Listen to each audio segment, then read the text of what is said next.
So what's up everyone? Ngayon magluluto tayo ng maya-maya. So gawa tayo ng sweet and sour na maya-maya. So tara, samahan niyo ako at magluto tayo.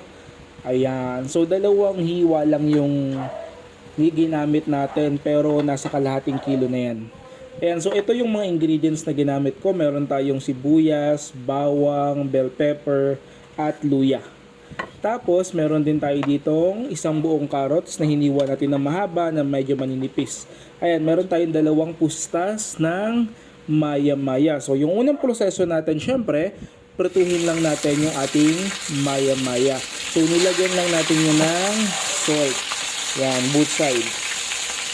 Yan, tapos, prituhin lang natin yan hanggang sa maluto na yung dalawang side. Ayan, so after few minutes, so binaliktad lang natin. Ayan, so medyo nakalubog yung gitna kaya hindi siya naluto masyado. Ayan. So pagkatapos, ang ginawa ko, pinaltan ko yung kawali, tinransfer ko siya, dinagdagan ko ng mantika para sa ganon, even yung gitnang bahagi ay maluto din. So ganyan naluto na, 'di ba? Tapos, ayan, so dalawang maya-maya, so luto na yung pati gitna, luto na. Yan. Tapos, next step naman natin, so nagpainit lang ulit tayo ng mantika at una nating nilagay dito ay ating mga luya. So, yung luya natin, hiniwa natin yan ng manipis at medyo mahaba para makasama na rin yan pag kinain natin. Pwede nang isama sa pagkain. Yan. Pagkatapos nito, pwede natin isabay yung sibuyas at bawang at ituloy-tuloy lang natin yung paggisa. So mahalaga dito na medyo maluto or mag-brown yung ating bawang para sa ganun lumabas yung aroma at kumapit sa ating mga iba pang mga ingredients sa gulay at sa isda. Yan. So pagka ganyan na, ayan, makikita mo naman yung sibuyas talaga nagiwahiwalay na malambot, parang lutong-luto na rin siya. So pwede nating ilagay dito yung mga carrots natin. Ayan.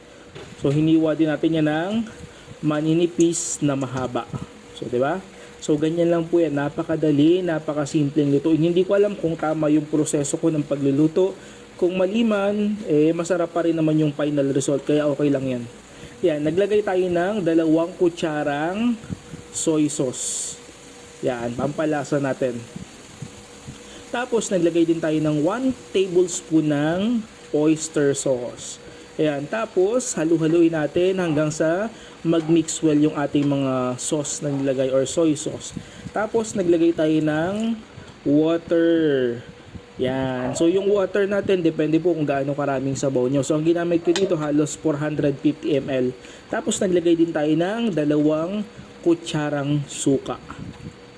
Yan. Tapos haluin mo lang. Tapos takpan po natin at hintayin nating kumulo ito. So ayan, so kapag kumulo na, syempre buksan mo at haluin mo muna ng konti. Ganyan lang po, napakadali nilutuin ito. Yan, tapos naglagay tayo ng 1 kutsarang sugar. Tapos mekos-mekos lang uli. Yan. Tapos nilagay na po natin yung ating bell pepper. Yan. Tapos, nilagay na natin yan yung ating slurry. So, ano yan? Potato starch.